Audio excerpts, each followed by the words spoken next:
That says live. That says live. That says live. Look alive. What's going on, people? What's happening with you?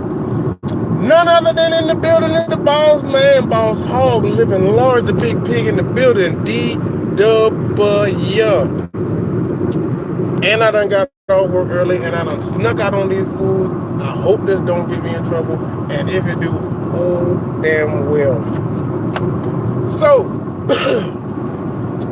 there were a couple of things I needed to run back by y'all.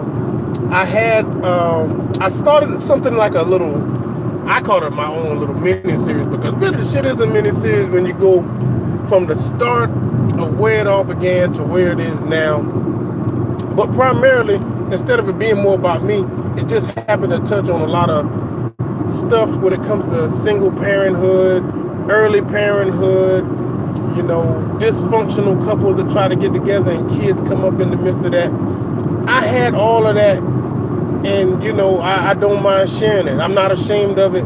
You know, I'm not ashamed of any of my children. I'm not ashamed of any situations that go on with anybody that I've dealt with as far as my kids coming up. I don't have that. I don't hold none of that, you know, negativity, because it's all been the blessing that it came to be. I just didn't see it. Some people treated me when they had me down, when they had me over a barrel. But I mean, shit, nigga, if I didn't emerge on top, if the cream didn't rise to the top on this creamy top niggas out there, and I'm here to tell you, I'm telling you, dog, I'm on top of it for real, for real. And yeah, it was some detrimental times. So I wanted to go back, make it all drawn out, because believe it or not, I've only really been broadcasting, you know, not long. You know, what, maybe a couple of weeks. Some of y'all been with me the entirety of the time. And there's some people that I'm talking to. There's people that's talking to me. I don't mind talking. You know that. You know that. So, but yeah, it's some stuff that's brewing. You know what I'm saying? I may have to keep some of the juicier stuff for them. I may have to put that into something a little more artistic. So who knows? We'll see. But nonetheless, I'm gonna still get y'all the first cut, and I'm gonna still get y'all the first draft. Y'all get the rough draft. I say the final draft, something you can pick up in bookstores or something like that. But nonetheless, in the meantime, to catch you all up, I ain't gonna catch you all the damn way up, because I told you ass to go to them, subscribe to the YouTube channel, push the little freaking bell, and every time I go live, I'll finish where I left off, or I start with something new. So if you ain't got time, you can go back and read on what I said last, and then come back to this one. Don't spoil the surprise for yourself. Let's have some little intimacy with this thing. Let's have fun with it. And feel free still, if you're on here and you're able to catch me live, you can still come on and interject and say some things. Hell, I might have known you back then. You might have something to add to this shit, because I mean, I touched a lot of lives, and a lot of lives have touched mine, and I don't mind talking about it. And like I said, I ain't ashamed of none of it. Anyway, got off the bench, South Carolina, got in the game, North Carolina. That's where I'm at now, Jacksonville, North Carolina. I'm in the military now. I'm USMC. I'm brainwashed. I think I can kill anybody and everything. I'm the baddest thing walking the earth, because I'm in the Marine Corps state of mind, and I'm loving it, and I don't know no better. Okay. So the difference about any place else that I've been in the Marine Corps and Jacksonville, North Carolina's Camp Lejeune Marine Corps Base is, I expected it to be the same way, as far as, hey, you know, we go around slapping people, you know, shouting out our creed, and, you know, being the best, biggest, the baddest, the best, and, you know what I'm saying, representing. And for whatever reason, I thought that would be everywhere we went, every base we went to. This base was not like that. It was more like a job, laid back, kind of cool. So, you know, I bust up in the door ready to scream, yell, and slap babies and kick, you know, midgets and stuff like that. And that is like, whoa, you know, what's going on? Like, what's going on, man? Shit, United States Marine Corps, kick ass, take name, kiss babies, and, you know what I'm saying, rape, pillage, and plunder. They're like, nah, hey, buddy, you need to calm down. I'm not gonna calm the fuck down, Marine Corps, man, you know, simplify, do or die, hoorah. Hey, man, look here. You need to be quiet. There's a person over there taking a nap. I'm like, what? What the fuck? What is this? It's the Twilight Zone, you know what I'm saying? I'm thinking I'm being hoodwinked, bamboozled, you know what I'm saying? Led astray. But, you know, that was my first, I don't know, I would say it was a monkey wrench and everything that I thought this was going to be about as far as a career. I thought we were badass. We are going to be badass. Everywhere we go, people want to know who we are. You know, like we be chanting. And it's like, nah. Like, you know, yeah, man, hey, this stateside, man, you know what I'm saying, go over there, find something to do, coffee's over there, blah, blah, blah. And I'm like, oh, fuck. And I wasn't ready to turn, I was turned down for what? And they were like, turned down for, because nobody want to hear all that shit. Because nobody want to hear all that shit. Shut up. I'm like, oh, man. So my esprit de corps has been deflated. They deflated my esprit de corps. Marines know what I'm talking about. They deflated it. You know, like it was no use for it. You know, like, so I didn't get it. And what that really left then was, okay, well, what else is there to do? You know, we don't put our heart and soul and all into what this is and what we do, then what else is there to do? And I quickly fucking found out. Whores. Forgive me, baby. Whores. You put your time in whores, trying to find whores, eating shit all the time. I mean, you know, it's on you more or less now to keep yourself up and keep in shape, which wasn't as easy to do when, you know, you're used to, you know, running, exercising, PTing, climbing shit, jumping shit all the time. And now it's like, yeah, but if you want to work out, you know, you can do that shit after work. But what about doing? Nah, we ain't doing that now. Go ahead with that shit, man. So it's like you immediately get to go out and do whatever. And I'm not ready for that. You know, I need to be restrained. I'm that dog that need to be on the leash. I need to be on the leash. Nah, they just took the leash off like, you know, hey, just be here in the morning. Be here in the morning, 0:30, whatever. And I'm like, what have you done? So, whores, I mean, we go out, we click up, we go out, we buy clothes, spend stupid money on clothes and stuff just to go out and be seen. Go hit the club scene, travel. You know, of course, every once in a while, you make that trip back to your house if you live close enough. And if you live close enough and nobody else did, or they live too far away to go anywhere over the course of a weekend or 48-hour break or 72-hour break, they'll come home with you.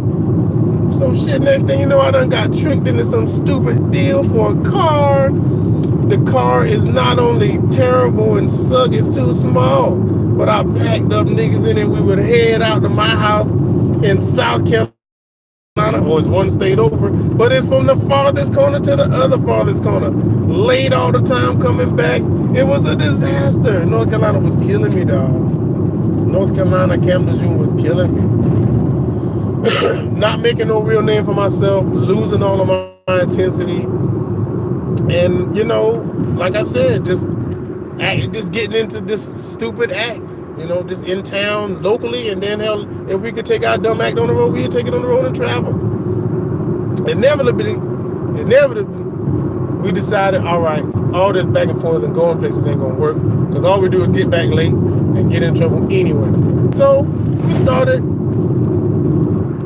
setting up locally. We start finding local girls and chilling with them and kicking it with them. You know what I'm saying? They live in these little shanty of houses right outside the base. Let's go right outside the base and just start, you know, spark up trouble. So we do that. Okay, hey man, you got a girl, she got a house. Yeah, all right, we'll go over there and barbecue and buy beer.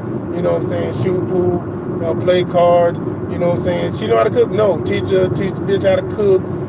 We're going to do that and come over to your house drunk, stupid, stumble.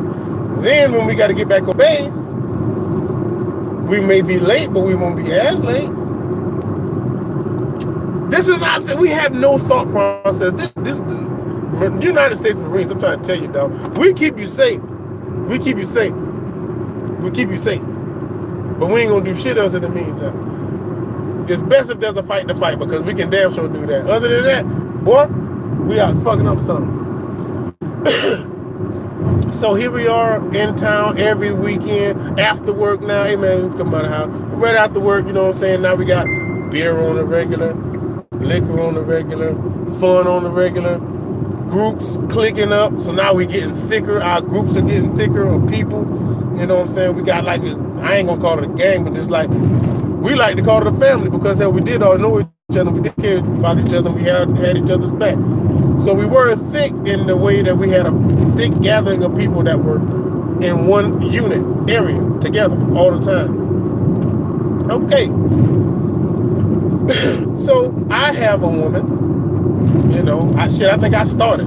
I'm the one that started with it. Okay, I got a woman, she got a house over here, y'all start coming over here and start hanging out over at our crib.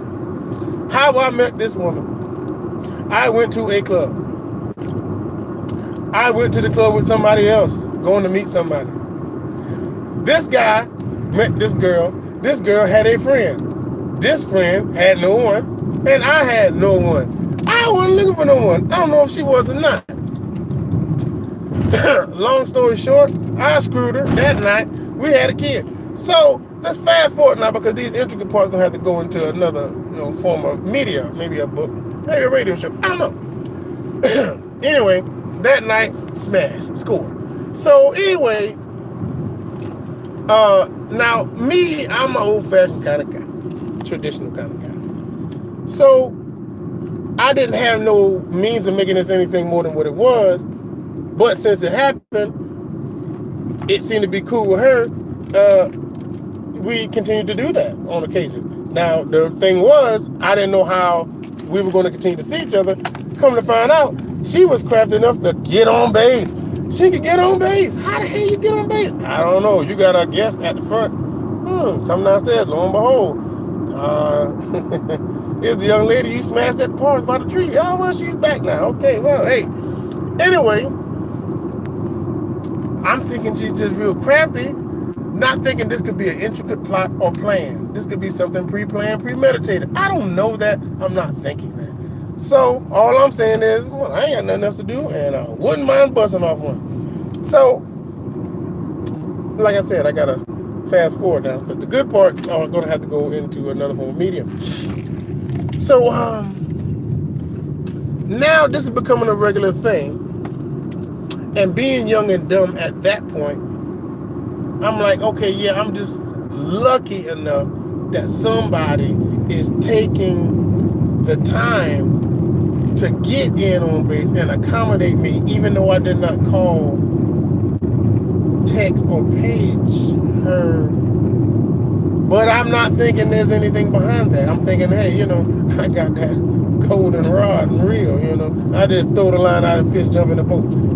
Not thinking there's anything behind that. You may think more of me now, but then, doesn't that seem like I was kind of a dumbass?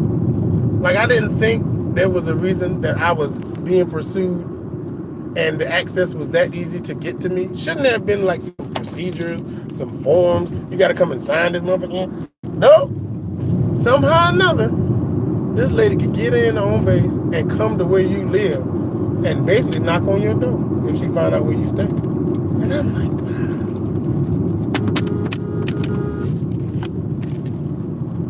wow. So, I know, I don't look too good in this light right now. Some of this is probably going to bite me in my ass, I don't know. But anyway, that's really kind of the way it happened. I didn't know how, but from meeting somebody in the street, this person knew enough about me and was able to come on the military installation that I worked on to my barracks and request to see me. I don't fucking know you. How do you know me? How do you know me? How do you know where I stay? How do you know any of this? I don't know. Oh, this is the scene, y'all. All the colors. All the colors of the wind. Can you paint with all the colors of the wind? Anyway, so yeah, they got all these colors and stuff going on for the independence celebration. But anyway, so real talk. That's It sounds creepy. It doesn't creepy then. Like how and me just being young, not thinking. So anyway, so this don't sound like a plot or plan. It's just a chance for me to score, and I ain't got to look for nobody tonight because somebody just popped up on my doorstep. So, of course, what I should have been expecting to hear, I heard. Hey, I'm pregnant. Huh. Really? Okay.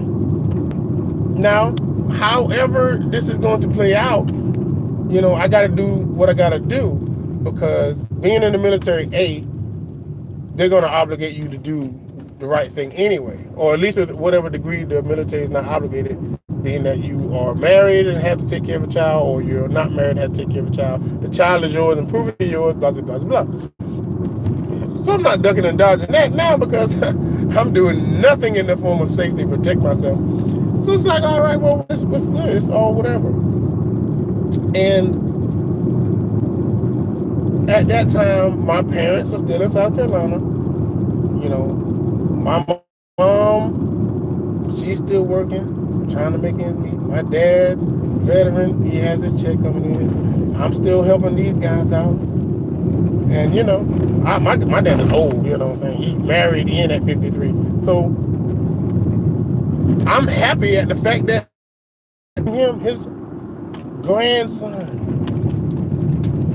I'm still deluded by something. What I'm deluded by now is the fact that I get to bring my dad his grandson. He didn't know what son, and it would be a boy, and it happened to be.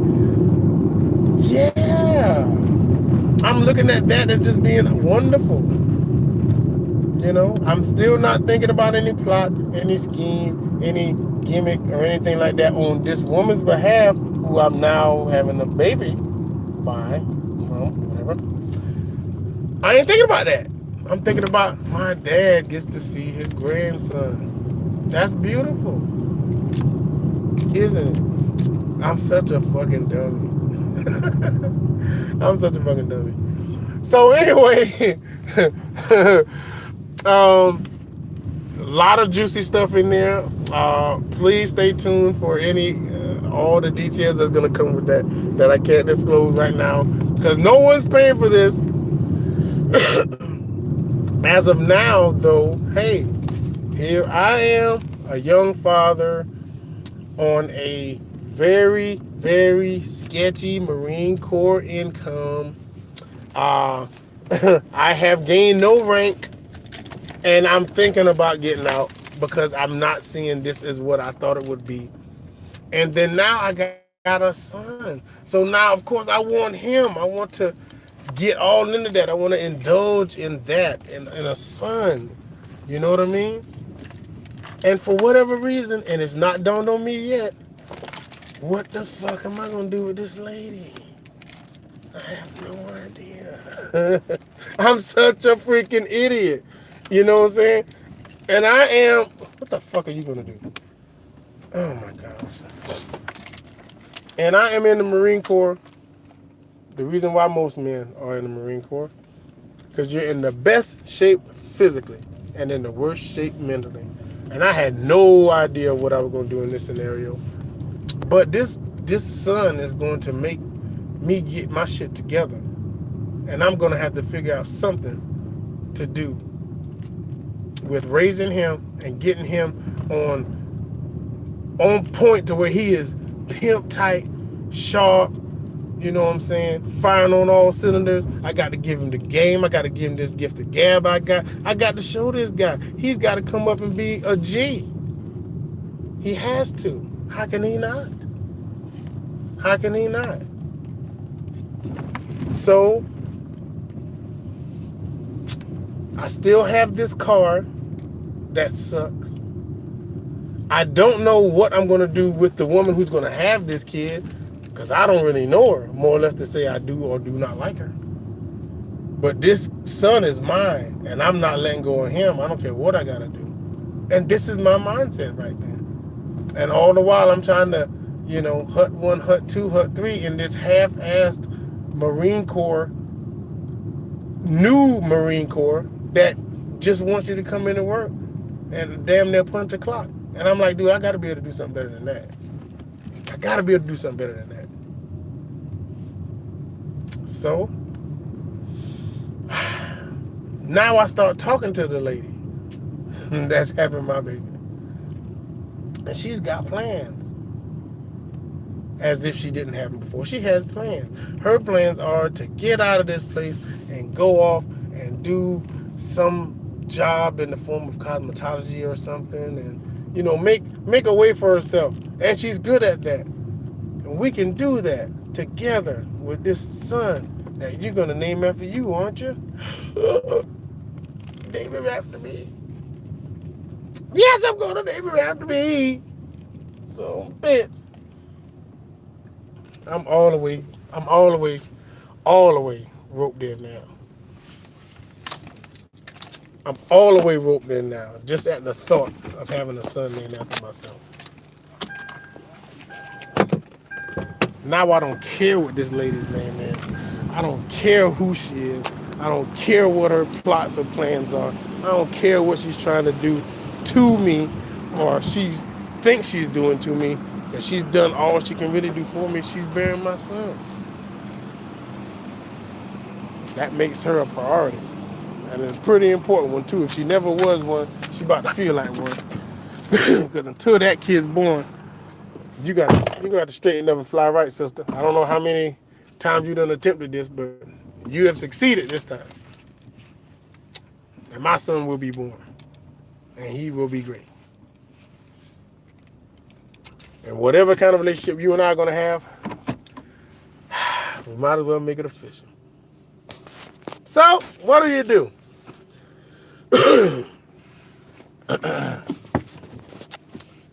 She believes we should get married. She believes we should move to Florida. She knows people in Florida. That's where we can start getting work with people she knows and move from this place and leave and be a couple and get whatever money the military is going to pay us for being married for the last little couple of months. They're going to let me actually stay in and then get out. Great plan. Let's do it. I'm such a dumbass.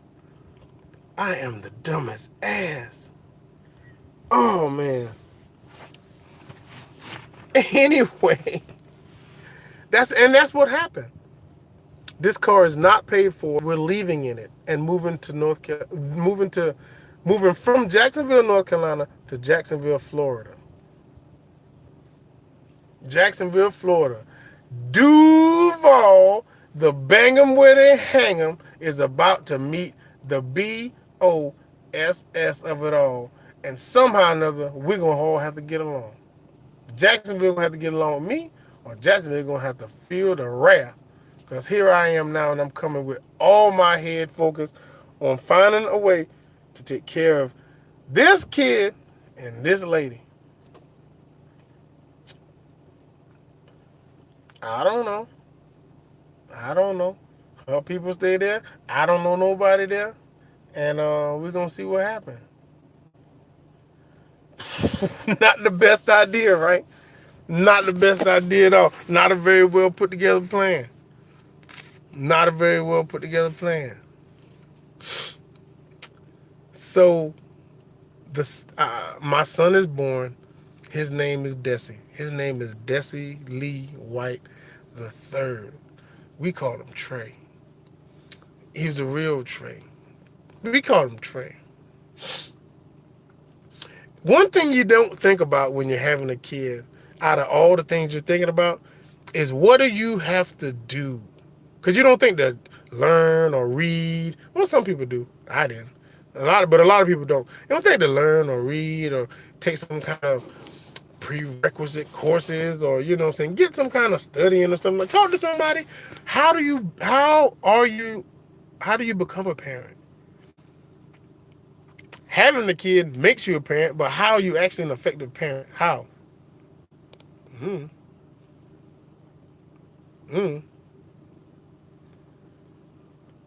I got a son. I know I love him. He's cute as shit. Oh, I got to take him everywhere. I got to show him off to everybody. I don't know. I'm a parent. That's as far as I've gotten. That's as far as I know, and that's all I know. And right now, I don't really care about a whole lot else. but I gotta be able to provide for them. So now I gotta hit the bricks, get out there and earn. But I'm still learning, and there's no curve cut out for you to have to learn, have to this, have to that. It's your turn to provide. If you took the time to make this kid, you got to provide for him. That's what I'm learning now in somebody else's house, and they're wondering when are we going to be able to, provide our cut of the bills around here. Because we moved in with nothing. We moved in with nothing. And that's what I did. Falling behind this lady. And that shit was kind of scary. It was really, really scary. Because for once in my life, I didn't have the answers. Because it wasn't my fucking plan. I didn't have the answers. When you don't have the answers, everything seems like an answer. And some of those things are bad. Some of those things are wrong. And it wasn't long before those are the things I had to start realizing, yeah, well, good, bad, or indifferent, you're gonna have to make a move. You have to make a move. That's when you find out the kind of man that you are. You want to stick to the script and stay on the straight and narrow. That don't put food on your table. That don't feed your kids. That don't keep heat in the house. You're going to have to do what you got to do. Are you ready to do that? It wasn't a second guess for me. The question didn't get out all the way as to whether or not I would do whatever it took. Because I know what I came up without having. That might have been okay for me, but this is not me. This is the second coming of me. And I had my chance and my shot. He deserves his. And I'm going to give it to him, one way or the other. That's when everything took another turn. So we're going to pick up right there next time. Let you know how things start to work out. Not necessarily in my favor, but it did start to work out. I ain't going to cheat and tell you too much. Look, y'all holler at me.